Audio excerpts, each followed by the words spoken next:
we are going to be working on an expression sheet. And if you aren't familiar with what an expression sheet is, a lot of times illustrators or animators will use this to start fleshing out about how a character looks and really get down to the nitty-gritty of their expressions. So it's pretty self-explanatory, but one of the things I like to do, even if you're not working on a specific character, is to play with an expression sheet with a basic character, just so you can get familiar with drawing different emotions. So we want to start off with this head and just go ahead and make it a regular face. So you can draw a sort of a cross shape that's curved like that in the middle. And let me go ahead and scoot this right on over here so we can see. And then I am just going to go ahead and draw a very basic character right here. Now it doesn't have to be perfect, nothing of that sort. Do a little nose, and let's just go ahead and go for a flat neutral expression. So we'll go ahead and just give them eyebrows. Actually, those eyebrows give them some expression, so let's get rid of those. And let's see if we can make these a little bit more. Oh my gosh. Let's see if we can make these we'll just make them flat. It's completely a flat expression. So we'll say this is flat. Okay, now let's do this one more time. Let's focus on this guy right here. Start again with this dividing down the middle, and then like a cross shape, but we sort of curve, right? Because faces are curved. And again, it doesn't have to be perfect, but this time let's do happy. And what I like to do even is, as I draw this, I like to make a happy expression. So right now I have my eyes nice and wide. So taking in everything, my eyebrows are up here. They are raised, almost surprised. And then my face is going to be very, very happy with maybe an open mouth or a wide mouth expression here and lots of teeth. So we can sort of see that when we have a happy expression, a few things change here. We have the happier mouth, the happier eyebrows, elevated and excited. Whereas if we want to go ahead and do sad, all of a sudden, we're going to do our curve and our divide. Maybe our eyes are even a little droopy, so they don't have to always be little circles. Let's do a sort of a curve on our circle eye. So we want those eyes to be a little bit sad. And then we're going to have those eyebrows really accentuate these eyelids that are happening right here.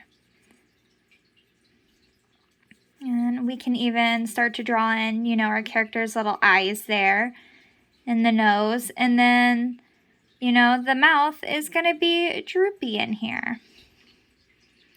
So just between these few, ooh, that's a little kooky looking. Just between these few, we can see how much our character is slowly starting to change and evolve, and we can sort of get to know them a little bit more.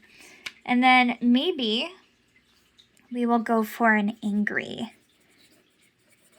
So what is our character going to look like when something bad happens, or they're upset, or maybe they don't want to listen? So we'll just keep doing that base face. We'll just go ahead and do those same eyes and nose. So we'll start with the same.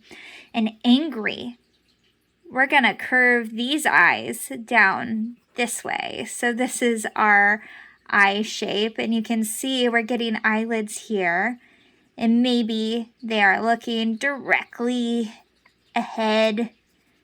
And then we want those eyebrows to match. So nice, big, angry, tilted down eyebrows. That one, woo! That one went a little bit tall over there. And then we are going to give a big old frown on this guy. So look at the frowns are pretty much the same, but just changing the eyelid shape here and changing the eyebrow positioning, we've got a completely angry little character here, when over here they're sad. And now we can do a variant on this and do a bit of a pout. So this one is going to be when our character is pouty. So again, we'll start off with these two eyes and a nose, just very basic. And then pouty, maybe let's close in those eyes a little bit, maybe like that. And then let's give them some eyebrows in here. And then we want like maybe a little frown off to the side. And then we can even add in even more little expressions here of this very pout look and start to give more of a characterization to our little person here. And you know, those eyes look a little bit too shut for me. So I am just going to go ahead and fix that. And there's no shame in working here and changing some things. So yeah, I like these eyebrows really kind of shaping this little pout here more so than I do the eyelids.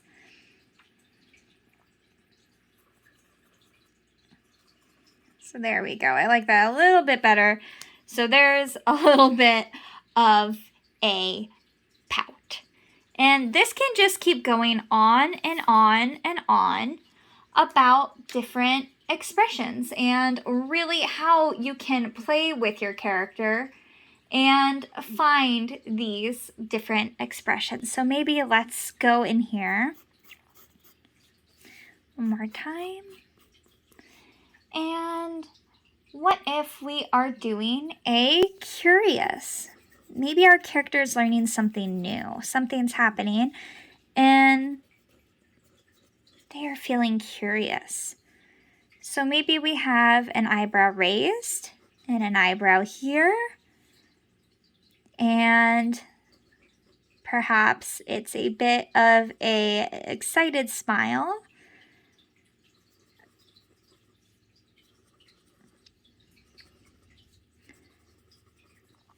And they're like finding out something new here. Or even they could just be a little bit intrigued here. So that's very similar to happy. But you see the smaller smile and a little bit inward eyebrows. And we start to have a different expression take on. So we're going to go ahead and leave this guy a little more curious. Let's stick to the prompt. Maybe we'll do a different type of wonder in that mouth expression. And of course, your emotions don't have to look the same way as mine. So you can add your own variants. Perhaps you have a little bit of a difference. Or what if our character is feeling sick? So a little under the weather. And again, if you want to act out as you're drawing how you feel when you're sick. Maybe we have these droopy, dreary eyes going on here. Their little character. They're not feeling good, so maybe they're looking down. Not super happy, but not super sad. Just kind of a flatter bit expression. And I mean, maybe they're just not super feeling good and they don't have to have crazy eyebrows. They can just be regular eyebrows, but situated lower on the forehead versus when they're happy, they're really high. These ones are just kind of not feeling super good. And if you notice, there's a lot of similarities here to what we use all the time, which are emojis. So if you are texting and you're using an emoji and you see one that is like representing how you're feeling, you can translate that as a really good basic source of inspiration for your characters and developing expressions. So I know there's that one that is like a smile that looks like this.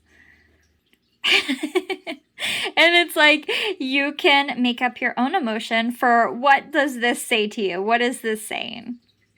So go ahead and comment what you would name that expression. But you can just keep going and going. And then even these circles don't have to be a straight on headspace. So you can even put your curve over here. And that's your actual divide, which means your eye is going to be over here now and over here. And our ear is moving over here versus our ears kind of being right where this curved line meets. And then our nose is going to be over here. And we can do this again. We can even do happy from the side. And what does our happy face look like from the side? Maybe it is just the same thing, but we're getting familiar here with this is how our character looks when they turn to the side. So this is a happy, but that's a 3/4 turn. And we can even practice trying it to the other side.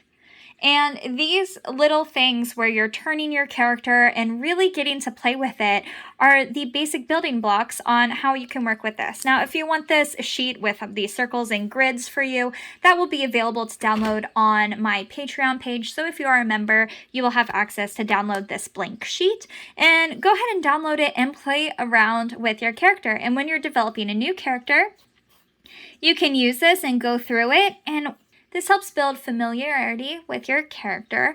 That way, when you are drawing them for your book or your comic or whatever sort of thing you are working on, you will know them really well by the time you fill out all these expressions. And maybe you won't use all the expressions, but still it's a good thing to do because you will learn your character so much, and it will give you that freedom when you do decide to illustrate to really play with your character's face and tell the story not just through words, but through pictures and through emotions. So you want your illustrations to be able to tell the story without the words, especially if you are a children's book author like myself. It is so important that if you are writing for a younger audience, that they can read the book without being able to read. So you want the pictures to walk them through the story. That way, if their reading skills aren't quite there yet, they can still see what's happening. They know, this character's pouting. What were they pouting about? Oh, well, the rest of the illustration will show that. Or, oh no, this character's sad. I'm feeling sad on this page. So using expression is just one way to really push upon a message in your stories. I hope this helped. If it has, please give it a thumbs up. And remember, if you want the sheet, go ahead over on patreon.com/Bethany Stahl. And if you're a member, you are able to download that.